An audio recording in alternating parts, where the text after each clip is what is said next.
Faremos a leitura do verso 8 ao 12.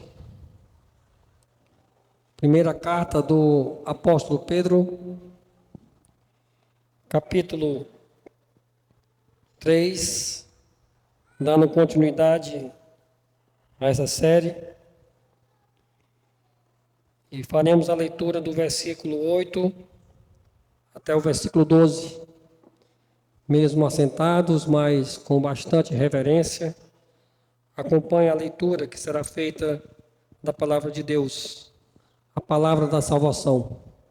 E ela nos diz assim: finalmente, sede todos de igual ânimo, compadecidos, fraternalmente amigos, misericordiosos, humildes, não pagando mal por mal ou injúria por injúria.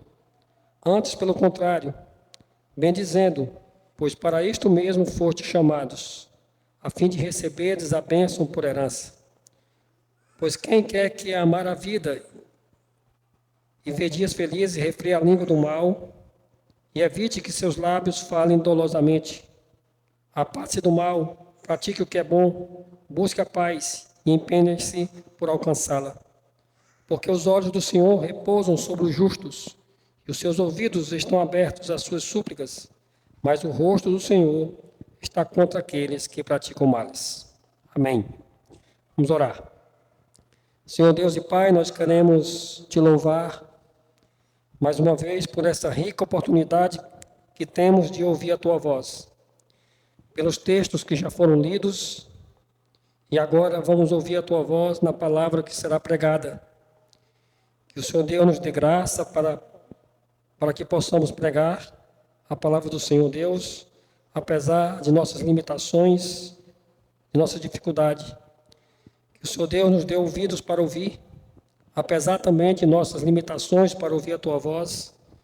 O Senhor Deus ajude a tua igreja a compreender aquilo que o teu Espírito, ó Pai, quer nos comunicar. Que o Senhor Deus, ó Pai, possa usar mais uma vez a minha instrumentalidade para que o teu evangelho possa chegar ao coração da igreja. Que o Senhor Deus possa aplicar no coração da igreja, Pai, o evangelho da salvação, e que essa palavra que será pregada nos dê esperança, consolo, certeza, e possa salvar vidas, ó Deus, nesta manhã. Que o Senhor Deus, assim, em tua infinita graça, possa derramar a tua misericórdia sobre nós, abençoando com ouvidos para ouvir os homens, as mulheres, os jovens e as nossas crianças, que pela tua graça ficam para ouvir o que diz o teu Espírito. Que o Senhor assim nos ajude, ó Pai, abençoando tanto a esse que fala, como a todos que escutam. É em nome do Senhor Jesus Cristo que nós oramos ao Senhor. Amém.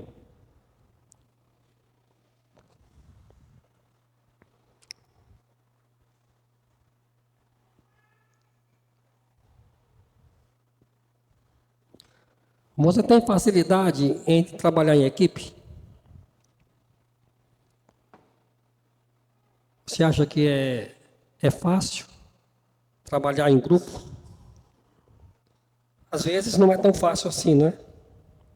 Pelo menos no tempo de escola, que se fazia trabalhos em grupos, tinha sempre alguém que era mais difícil de você lidar. Na faculdade também deve acontecer isso. Lá no seminário, quando eu tinha trabalho em grupo, e muitas vezes tinha alguém que ficava ali querendo ser diferente, não querendo trabalhar tanto, ou se escorar no outro. Porque quando se trabalha em grupo, é preciso ter em mente que todos precisam remar para o mesmo lado, né? Todos precisam ter o mesmo objetivo. Quando nós olhamos para o esporte, nós vemos que aqueles esportes que são de grupo, aquelas pessoas que fazem parte daquele time precisam ter o mesmo objetivo. Como, por exemplo, aqueles que são do esporte de remo, né? Às vezes é de dupla, às vezes é mais do que dois, mas eles precisam ser sincronizados, né? Eles precisam remar ali, todos para o mesmo lado. Se um não remar direito ou não tiver aquela mesma vontade de vencer, às vezes não consegue, desanda, né? Time de futebol, mesmo que seja recheado de craques, às vezes o time não anda bem, né? Os jogadores são bons, mas não tem entrosamento, não tem vontade. Parece que cada um joga por si, não busca aquele objetivo comum. E assim também, irmãos, é a igreja. A igreja também não é um esfacelamento, ela é um grupo, né? E nós precisamos ter, dentro da igreja, uma unidade. Devemos ter em Cristo o mesmo pensamento. Temos o mesmo objetivo, que é glorificar a Deus, glorificar ao Senhor, glorificar a Cristo com as nossas ações, com as nossas atitudes, com o nosso viver. Nós precisamos entender que se a igreja estiver dividida, se a igreja estiver cada um querendo buscar os seus próprios objetivos, a igreja não vai estar bem. Porque a igreja de Cristo, irmãos, ela é um corpo, ela é uma unidade. É exatamente disso que Pedro começa a falar aqui, a partir do versículo 8 do capítulo 3.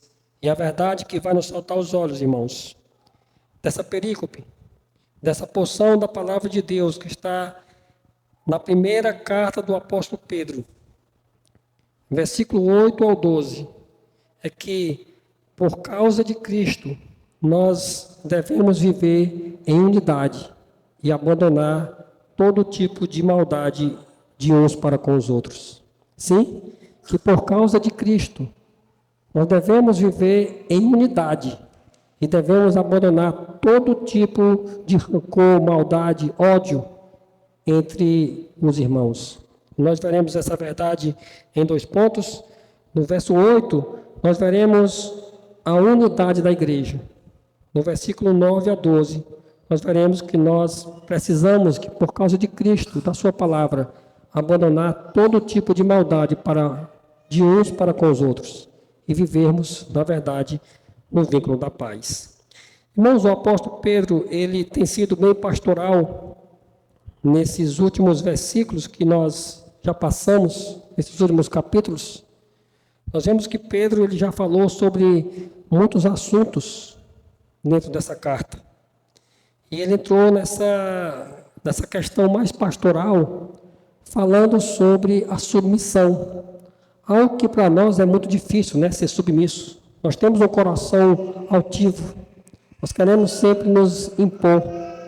De repente, Pedro escreve para aqueles irmãos que muito possivelmente estavam querendo se rebelar contra aquele governo que os perseguia. E Pedro diz que eles devem ser submissos a toda autoridade, por serem constituídas por Deus. De não haver nenhuma autoridade que não seja levantada pelo Senhor. Depois Pedro, ele fecha mais o leque e ele fala sobre a questão de você ser submisso aos senhores, aos seus patrões, aos seus líderes, aqueles que têm autoridade sobre você. E o que Pedro está reivindicando é o cumprimento do 5º mandamento, né? O respeito às autoridades. E ele diz que tudo isso deve ser feito por causa de Cristo, né? Porque Cristo, ele submeteu, sendo o Senhor, sendo o Rei da Glória, ele se submeteu às autoridades desse mundo, como Pôncio Pilatos. Depois Pedro vai para dentro dos lares, e ele continua falando sobre essa submissão, mas em relação às esposas. Nós vimos como Pedro começa o capítulo 3 dizendo: mulheres, sede vós igualmente submissa a vosso próprio marido. Sejam submissas aos seus maridos, mesmo que eles não sejam crentes, né? Mesmo que eles ainda rejeitem a palavra, para que você possa atraí-los para ouvir o Evangelho e serem transformados pelo poder do Evangelho. Vistam-se bem, né? Se arrumem, usem as suas joias ou bijuterias, podem frisar o cabelo, sim. Pedro não está ditando moda, mas o que ele quer dizer é que para uma mulher cristã, não é o exterior que é importante, né? E aí devia ter moderação no que é exterior e profundidade naquilo que é interior, porque o que vale em nós é o coração, tanto para homens como para mulheres, que devem ser um exemplo para as outras mulheres, como foi Sara. E aí, domingo passado, nós vimos que Pedro falou sobre os maridos, e que, igualmente a Cristo, né, nós devemos cuidar das esposas, assim como Cristo cuida da sua igreja. Vendo que as esposas é algo valioso, né? É algo frágil, não na questão de fraqueza, mas na questão de valor. De fato, é um presente de Deus para nossas vidas. E assim nós vemos que quando nós olhamos para a palavra de Deus, nós temos muito a se arrepender, né? Como talvez não tenham sido mulheres, esposas, bem centradas na palavra de Deus, e nós também não temos sido, talvez, bons maridos. Precisamos aprender muito com Cristo, com sua masculinidade. Cristo, sim, foi um homem másculo de verdade que deu a vida pela sua noiva, pela sua igreja. E aí Pedro chega no versículo 8, irmãos, dá a impressão que ele vai encerrar a carta, né? Porque ele começa assim: finalmente, sede todos de igual ânimo, compadecidos, fraternalmente amigos, misericordiosos, humildes. Mas Pedro não está encerrando a carta. Esse finalmente aí dá a ideia de que ele tem mais um ponto a tratar. Ele vai falar de mais uma coisa, de mais um assunto. E talvez alguém que esteve nos outros 2 sermões pense assim: não, eu consegui fugir daquelas aplicações porque eu nem sou esposa e eu nem sou marido. Mas agora não. Agora Pedro, ele vai tratar de algo que vai abranger toda a igreja, né? Ele vai falar sobre essa questão da unidade que deve ter em meio ao povo de Deus. O povo de Deus deve estar unido pela sua própria palavra. E é por isso que ele começa dizendo: finalmente sede todos, né? Ou seja, toda a igreja.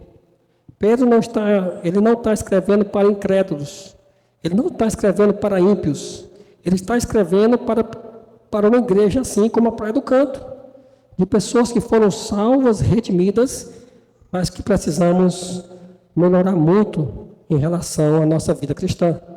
E aí o apóstolo Pedro diz, irmãos: finalmente sejam todos de igual ânimo, compadecidos, fraternalmente amigos, misericordiosos e humildes. E aqui são termos, irmão, que são traduzidos do grego para o português, que as traduções não são muito fáceis, né?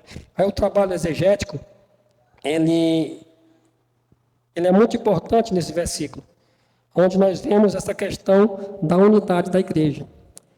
Primeiro porque Pedro, ele usa um artifício muito usado na língua grega, que é o quiasmo, né? Ele escreve esse primeiro versículo em formato de um quiasmo, que quando vem para o português, a gente perde muito na tradução, né? Esse quiasmo, ele é usado na música, em poesia e na teologia também. E a língua grega, ela usa muito isso. Então, Pedro, de forma extraordinária, ele escreve esse primeiro versículo em quiasmo. O quiasmo, ele é a letra X na língua grega, que é o qui. Por isso que é um quiasmo. Ou seja, as palavras, elas vão se cruzar. E no centro está o ponto que Pedro quer abordar. A primeira característica, ânimo, ela está ligada à última, que é humilde. A segunda, compadecidos, está ligado à penúltima, que é misericordiosos. E no centro, fraternalmente amigos, está aquilo que Pedro quer tratar. E aí o apóstolo Pedro, irmãos, eles começam escrevendo assim: finalmente sede todos de igual ânimo. Sede todos de igual ânimo. Uma outra tradução para ânimo seria mente. Ou seja, sejam todos de igual mente. Ou seja, de igual pensamento. Irmãos, nós temos que entender que a igreja, ela é uma unidade. A igreja não é esfacelada. Nós temos que entender que a igreja, ela tem algumas características, e uma dessas características é que ela é una. A igreja é una. A igreja, ela é uma unidade. Não tem várias igrejas, existe uma igreja. que hoje, nesse momento, está reunida em vários lugares. Apesar da igreja ser católica, ela tem uma catolicidade, e o termo católico, os irmãos sabem que quer dizer universal, e não é a igreja universal do reino de Deus, mas é porque ela, apesar de ser una, ela está em toda parte, ela está no mundo inteiro. Mas nós nunca podemos perder, irmãos, a visão de que a igreja ela é una. Nós somos todos um corpo em Cristo Jesus. Abra, por exemplo, a sua Bíblia em João, capítulo 17. Evangelho de João, capítulo 17, a partir do verso 20.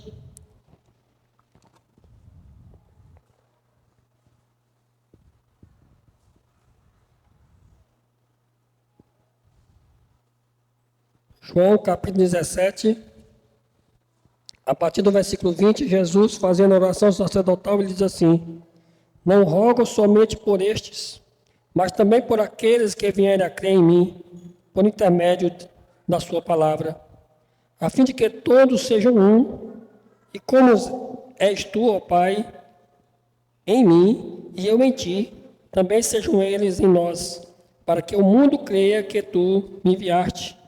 Eu lhe tenho transmitido a glória que me tens dado, para que seja um como nós o somos. Então veja, para que todos sejam um como Cristo e o Pai, é apenas um. O apóstolo Paulo, escrevendo aos Coríntios, também ele vai dizer que nós devemos buscar essa unidade no vínculo da paz, porque somos um só corpo. Fomos batizados no mesmo Espírito. Ou seja, a igreja, irmão, não está esfacelada. A igreja, ela é uma unidade. E por isso o apóstolo Pedro começa dizendo que todos de igual ânimo ou de igual mente, de igual pensamento. E por isso um dos privilégios que você tem de fazer parte de uma igreja presbiteriana. De uma igreja que tem aí mais de 160 anos e tem se mantido ainda unida, porque somos uma igreja confessional.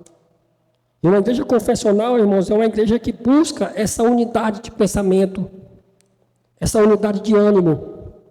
Temos o mesmo pensamento. Nós temos uma confissão de fé. E essa confissão de fé, ela faz nos unir. Por quê? Porque ela vai orientar aquilo que nós cremos. Nós somos simplesmente uma igreja tradicional. Nós somos uma igreja confessional. E muitas igrejas têm se separado disso, têm se desunido ou têm tido um pensamento diferente porque têm abandonado a confessionalidade.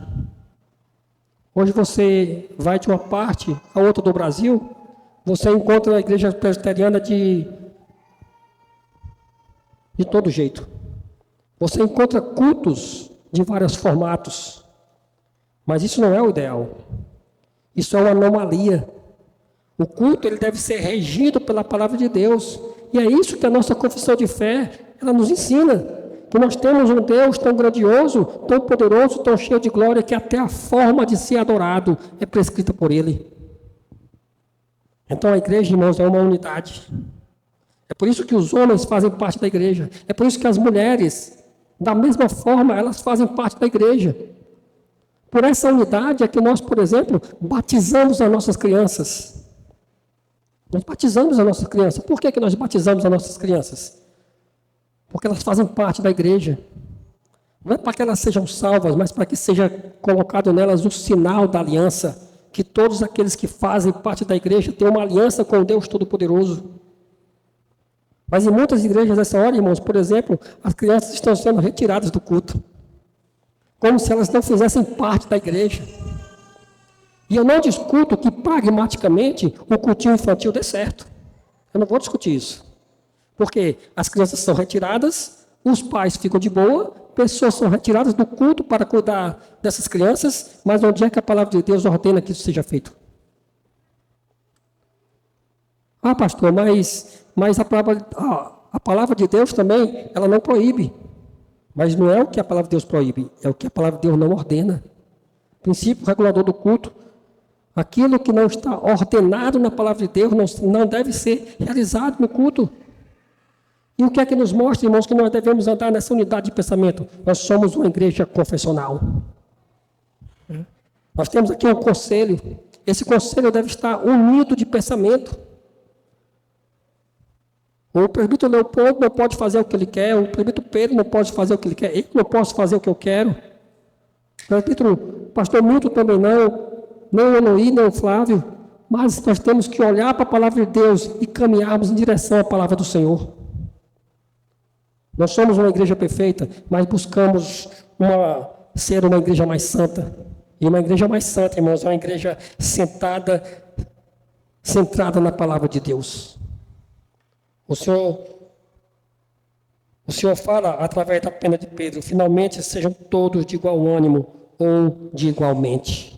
Tenham o mesmo pensamento. Busquem o mesmo objetivo. Pensem da mesma forma. Olhem, pensem segundo o Evangelho. Abandone o desejo do seu coração, a vontade do seu coração caído. E vivam o Evangelho. A segunda característica, irmãos, que Pedro fala que aquela igreja deve ter nessa unidade, é que ele diz que devem ser compadecidos. Compadecidos. Algumas traduções trazem a palavra harmoniosos. Tem uma harmonia. Mas, no grego, irmãos, é a palavra simpático. A palavra simpático. No nosso português, a palavra simpático dá a ideia de uma pessoa que vive sorrindo, né? Rapaz, o pastor fulano de tal, ele é muito simpático. Pastor Pierre não, pastor Pierre é mais carrancudo. Ele não é muito simpático, não. Mas no grego, irmãos, dá a ideia de você simpatizar pelo sofrimento do outro. Você se unir àquelas pessoas que estão sofrendo, que estão passando por lutas, dificuldades, você ser simpático do outro. É a ideia de Hebreus, capítulo de número 4. Hebreus, capítulo 4, verso 15. A palavra do Senhor nos diz assim, Hebreus 4, 15, porque não temos um sumo sacerdote que não possa compadecer-se de nossas fraquezas, porém, como nós, em tudo foi tentado, mas sem pecado. Porque não temos um sacerdote, irmãos, que não possa compadecer-se das nossas fraquezas. Cristo foi simpático à sua fraqueza. Cristo foi simpático à sua condição caída. Ele se compadeceu e ele tomou o seu lugar. É nessa dimensão que a palavra simpático aqui entra. Você se compadece do outro, da outra pessoa. O apóstolo Paulo também, escrevendo a primeira carta aos Coríntios, capítulo 12, abra lá a sua Bíblia. Primeira carta de Paulo aos Coríntios, capítulo 12, verso 13.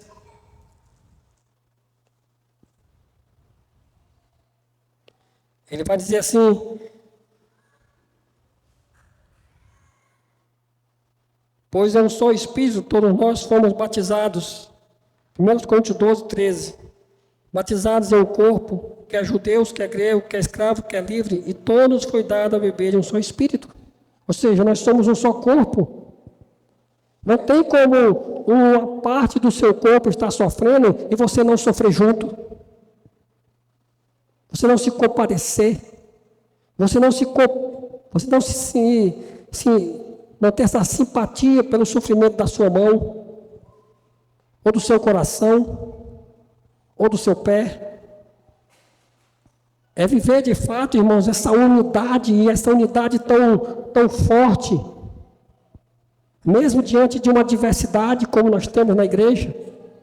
A igreja, ela é composta de pessoas variadas, de várias formas, de vários jeitos, mas nós somos um só corpo. É por isso que a igreja precisa refletir aquilo que a Trindade Santíssima é. A Trindade Santíssima é o maior exemplo de unidade na diversidade, ou seja, um Deus que subsiste em três pessoas. O Pai não é o Filho não é o Pai, o Espírito Santo não é o Pai, nem o Filho, nem o Pai é o Espírito Santo. Mas abra também a sua Bíblia agora em Romanos. Romanos capítulo 12. Carta de Paulo aos Romanos.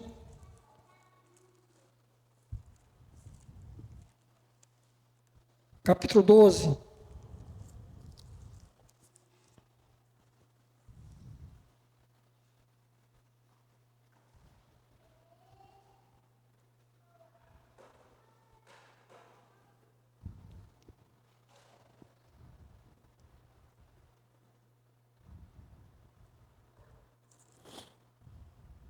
Versículo 15, ele diz assim: alegrai-vos com os que se alegram e chorai com os que choram. Essa última parte, irmão, chorar com os que choram, essa questão é o maior exemplo dessa simpatia. É você festejar assim quando os irmãos estão alegres, quando eles estão exultantes. Que muitas vezes também no nosso coração caído não é fácil, né? Você se alegrar com a alegria do outro, com a vitória do outro. Mas o apóstolo Paulo demonstra essa questão da simpatia também quando ele diz: chorai com os que choram. Ou seja, viva a dor do outro. Se importe. Ser igreja, não ser unidade de igreja. Não é apenas você estar aqui na igreja e apertar a mão de um ou de outro. Mas é de fato você se importar. Em muitas igrejas, inclusive presbiterianas, se faz aquela questão aquele momento de cumprimentar um aos outros, né? Muitas vezes sai do seu lugar e vai até o seu irmão e diga quanto você o ama. Momento de confraternização no meio do culto. E aí as pessoas, elas se levantam e vão umas até as outras e dizem: olha, meu irmão, eu te amo, eu não sei o quê, aquilo, outro. E depois não tem mais contato nenhum. Não é disso que o apóstolo Pedro está falando. Quando ele fala que nós devemos ser compadecidos. É você estar unido àqueles que sofrem. É você estar passando a luta junto com eles. É você se colocando no lugar do outro, sendo de fato aquele suporte, trazendo esperança, força, sofrendo juntos. Será que nós temos sido assim, irmãos? Será que nós temos tido essa unidade de ânimo ou de pensamento? Será que nós temos tido essa compaixão uns dos outros? Será que nós temos tido essa simpatia por aqueles que sofrem? Ou nós temos sido egoístas? E temos olhado só para nós mesmos? O que importa é que eu esteja bem, o que importa é que eu tenha um bom emprego, eu tenha saúde. Será que nós temos vivido de fato esse evangelho trazido por Pedro? Será que essa orientação que Pedro dá aos irmãos daquela igreja, e se Pedro está escrevendo, irmãos, inspirado pelo Espírito Santo, se ele está escrevendo algo dessa forma, se ele está chamando a atenção, se ele está exortando a igreja, porque isso estava acontecendo? A igreja não estava demonstrando essa unidade de pensamento, a igreja não estava demonstrando essa compaixão.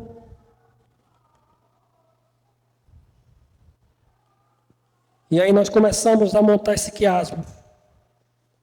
Essa primeira característica de igual ânimo, ou de igual mente, de igual pensamento, está ligada a humildes. Né? Será que nós temos tido humildade para caminharmos juntos? Será que nós temos tido um coração humilde, aprendiz? E aí sim podemos andar de mão dada com os irmãos que pensam diferente, por exemplo. Mas como existem irmãos orgulhosos, né? Que se dizem calvinistas, reformados, presbiterianos, pedobatistas, conhecedores das doutrinas, da teologia profunda, mas cheios de orgulho. Isso não se encaixa. Conhecer teologia e se encher de orgulho, parece que tem algo que não está encaixando. Por que você estuda tanto teologia? Não é para conhecer mais a Deus? Não é para se aproximar cada vez mais de Cristo? Então a lógica é que enquanto mais você conhecer a teologia, mais você tem que saber quem você é. Você não é nada.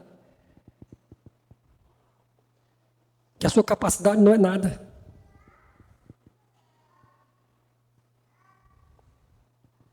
Que Deus usa o fraco para envergonhar o forte.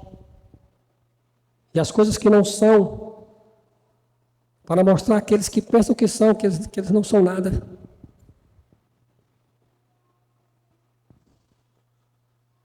Unidade de pensamento.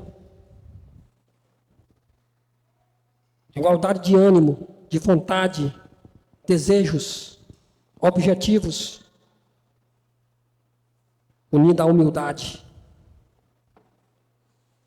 Se nós não temos humildade em nossos corações, irmão, nós precisamos orar a Deus para que Ele trate nossos corações, as nossas vidas. E aí a segunda característica, compadecidos, ligado a misericordiosos. Misericordiosos. A raiz da palavra misericórdia vem da palavra coração no grego, cardia, né?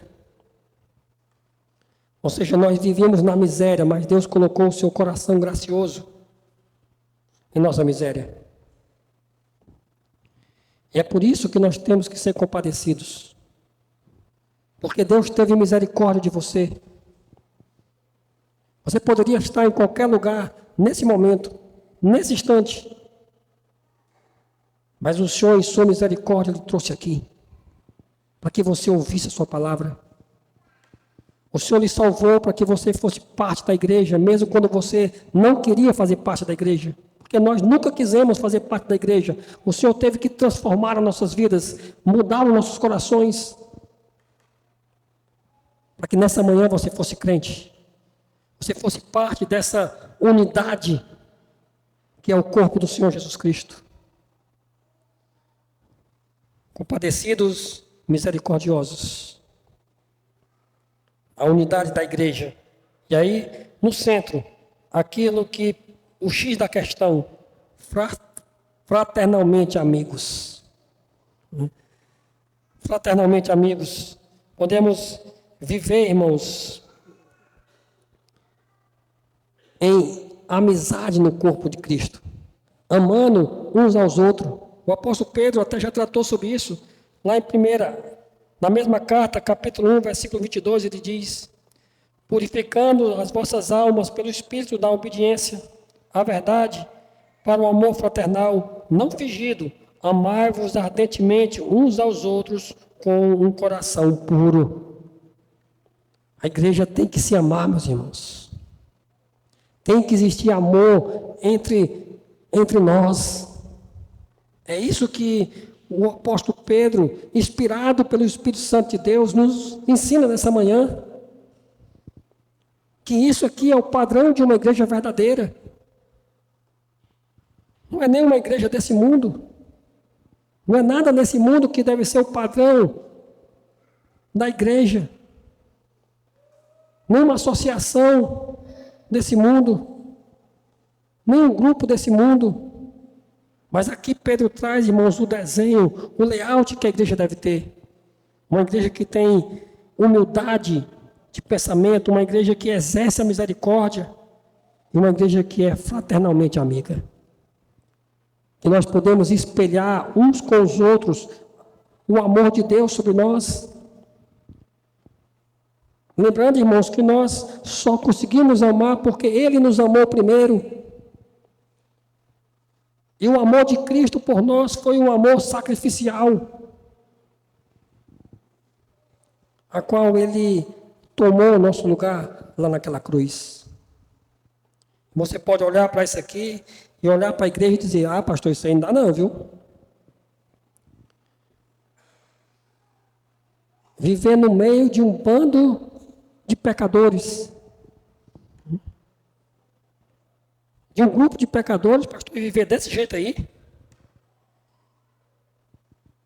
De igual ânimo, compadecidos, fraternalmente amigos, misericordiosos e humildes? Pastor, isso é irreal. Não é, meus irmãos. Porque Deus jamais iria nos impor algo que não fosse possível fazer em Cristo. Sendo guiados pelo Espírito Santo. O problema está no nosso coração. O problema está na sua visão caída. Se nós não olhamos para isso aqui e nós não desejamos viver, irmãos, isso aqui, viver esse evangelho, viver a palavra de Deus como crentes nesse mundo, sendo luzeiros para o mundo caído, que as pessoas possam olhar para a igreja e ver, de fato, um povo transformado.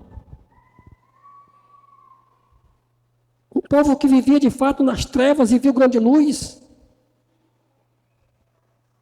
Um povo que, de fato, é a casa de Deus. Uma propriedade exclusiva do Senhor.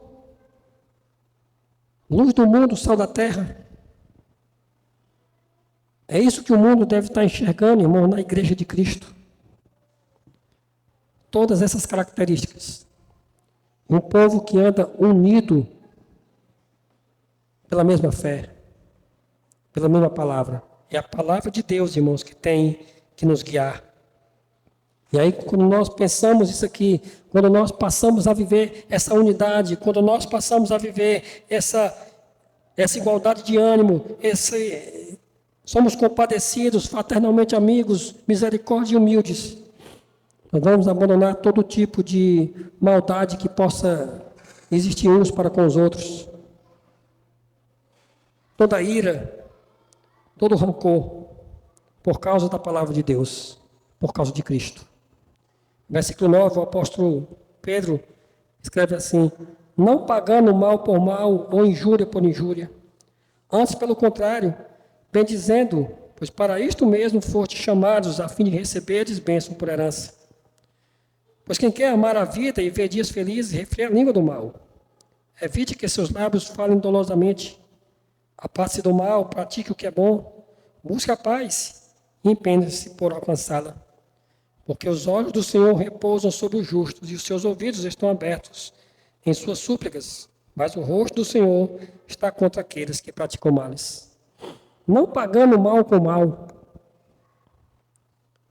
não tendo um sentimento de vingança ou de injúria por injúria. Antes, pelo contrário, bendizendo. E o que Pedro está ensinando aqui, irmãos, não é, por exemplo, que nós não podemos defender o nosso lar, os nossos lares, por exemplo. O que Pedro está ensinando aqui, irmãos, não é que nós devemos ser pacifistas e jamais poder pegar em arma, por exemplo. Não devemos nos vingar. Se alguém adentra a minha casa, pratica o mal com a minha família, e aí ele vai preso, eu não tenho que me vingar dele. Eu não tenho que praticar o mal porque ele praticou o mal comigo. Mas isso não quer dizer que, quando ele adentra a minha casa, eu não possa defender a minha família e matá-lo. Porque aí eu estou cumprindo o 6º mandamento. A defesa da vida. E muitas vezes, irmãos, para que o 6º mandamento ele seja cumprido, é preciso matar. Ou, por exemplo, se um bandido tem um refém, está ameaçando a vida daquele refém, aí se chama lá a tropa de elite da polícia. E a polícia muitas vezes precisa matar aquele bandido para salvar aquela vida. E aquela morte foi o cumprimento do sexto mandamento: não matarás. Porque é a preservação da vida do inocente. Então, muitas vezes, se for necessário, eu posso usar a força para que alguém não pratique o mal contra a minha família. Mas dentro da igreja, irmãos, entre os irmãos, não deve haver mal por mal. Não pode haver o sentimento de vingança. Não é porque alguém me atingiu que eu tenho que atingir também, não. Lembre, nós temos uma unidade. Eu tenho que buscar o vínculo da paz. Sim, eu já falei, nós não somos pacifistas, nós somos pacificadores. O Senhor Jesus, escrevendo as bem-aventuranças, ele diz: bem-aventurados são os pacificadores. Os pacificadores, irmãos, são aqueles que levam o Evangelho, que pregam o Evangelho, que traz a paz entre um Deus santo e um homem pecador. Esses pacificadores não são aqueles que abrem faixa dizendo não à guerra. Muitas vezes nós sabemos que a guerra ela é necessária. Deus ordenou muitas vezes a guerra. Mas nós temos o Evangelho conosco, irmãos. Então, todo sentimento de ira contra um irmão, lembre-se que Pedro está escrevendo para a igreja. É no meio dos irmãos que talvez estivesse acontecendo isso. Irmãos tentando praticar a vingança.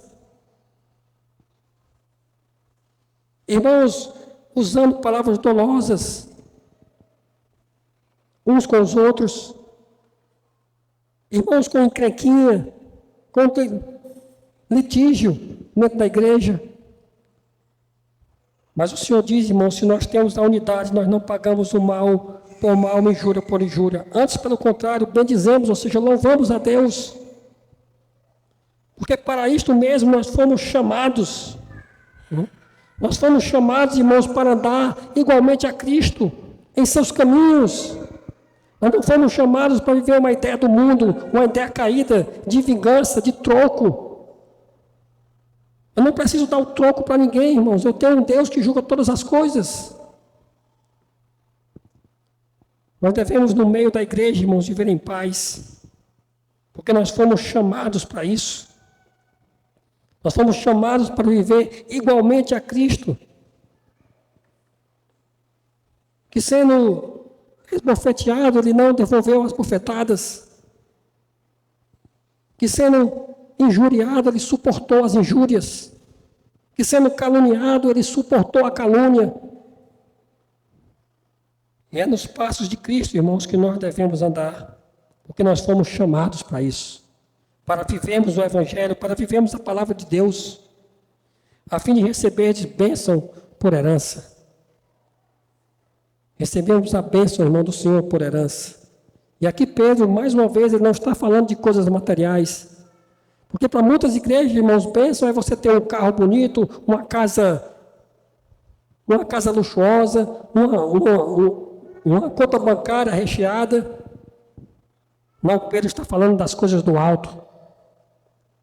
Das promessas de Deus sobre as nossas vidas, que não importa o que nós temos, o que nós não temos, como nós vivemos ou como nós não vivemos, somos abençoados por Deus, fomos alcançados pelo Evangelho. E é exatamente por isso que Pedro vai citar o Salmo.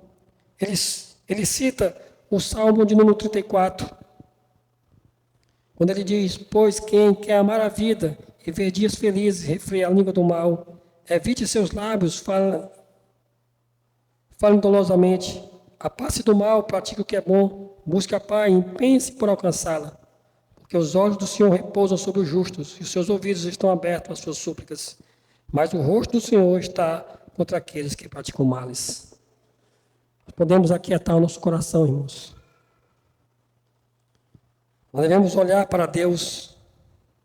Por isso, olhando para Deus, buscar a paz no meio da igreja, a unidade, e saber que todos aqueles que se levantam contra a igreja, o Senhor está contra eles. E é por isso que os salmos são tão importantes para nós, né? Veja que o apóstolo Pedro, inspirado pelo Espírito Santo, ele cita os salmos. É por isso que nós cantamos os salmos aqui. Porque o salmo, irmãos, é a palavra de Deus cantada.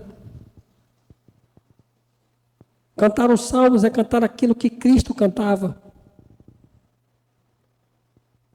E os salmos, irmãos, eles revelam Cristo de forma interna. Gerardo Voz, o renomado teólogo, ele diz que o salmo poderia ser chamado de o quinto evangelho. Mateus, Marcos, Lucas, João e Salmos. Porque assim como os evangelhos, eles mostram Cristo de forma externa, os evangelhos mostram Cristo de forma interna. Eles falam de Cristo. Cristo cita o Salmo lá na cruz, quando ele diz, Deus meu, por que me desamparaste? Salmo 22. Por isso o Salmo, irmãos, é importante para a unidade da igreja. Para que a igreja cante a palavra de Deus, para que a igreja viva a palavra de Deus. Porque os Salmos falam de Cristo. Aquele que traz essa unidade poderosa para a igreja. Abra a sua Bíblia lá no Salmo 34.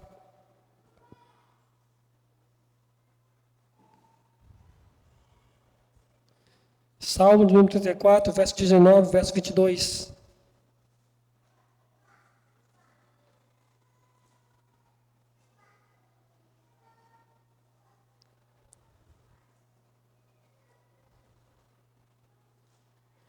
Ele diz assim: muitas são as aflições do justo, mas o Senhor a livra de todas. Ele lhe guarda todos os seus ossos, nem sequer um deles se quebra. A malícia matará o ímpio, e os que odeiam o justo serão punidos. O Senhor resgata a alma dos seus servos, e nenhum dos que nele confia será punido. O Salmo fala de Cristo na cruz, a qual ele se entrega por nós, a qual ele dá a vida pela sua igreja, e nenhum dos seus ossos, eles são quebrados. Cristo morre sem ter um osso quebrado, mas ele morre para nos salvar, irmãos. Esse Cristo nos amou a ponto de morrer por nós naquela cruz, porque nós não amamos os nossos irmãos, porque nós não temos esse amor fraternal, chamado aqui a atenção por Pedro para nossas vidas, porque nós não vivemos o Evangelho de fato. Abra mais uma vez a sua Bíblia em João, capítulo 13. João, capítulo 13.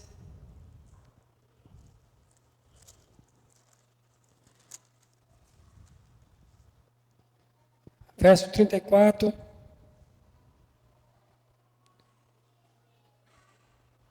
E verso 35. O apóstolo João nos diz assim: novo mandamento vos dou, que vos ameis uns aos outros, assim como eu vos amei, que também vos ameis uns aos outros. Nisto conhecerão que todos sois meus discípulos, se tiverdes amor uns para com os outros. E lá na sua carta, João aplica isso dizendo que aquele que anda nas trevas, aquele que diz que anda na luz, mas não ama seu irmão, ainda está nas trevas, ou seja, ainda não são crentes. Irmãos, se nós não temos esse amor uns para com os outros, se nós não somos capazes de abandonar a nossa raiva, a nossa ira, a nossa mágoa uns para com os outros, o Evangelho diz que talvez a gente não seja crente ainda e precisamos de arrependimento. Porque o nosso exemplo é Cristo, irmãos. A nossa vara de medir é o nosso Senhor Jesus Cristo. Ele que poderia estar separado de nós, ele faz o contrário, ele nos une. Ele nos leva de volta para Deus. Nós estamos, de fato, desgarrados do Senhor. Tínhamos inimizade com Deus. Mas Cristo Jesus nos une ao Senhor Deus e nos torna um só corpo. De dois povos, judeus e gentios. O apóstolo Paulo, escrevendo aos Efésios, disse que foi feito apenas um. E nós somos esse povo, irmãos, unidos pela graça do Senhor. Então, que nós, olhando para o Evangelho de Cristo, para o Evangelho da salvação, possamos viver a unidade da igreja, vivendo com o mesmo pensamento, possamos ser compadecidos, possamos ser misericordiosos e humildes e vivermos fraternalmente.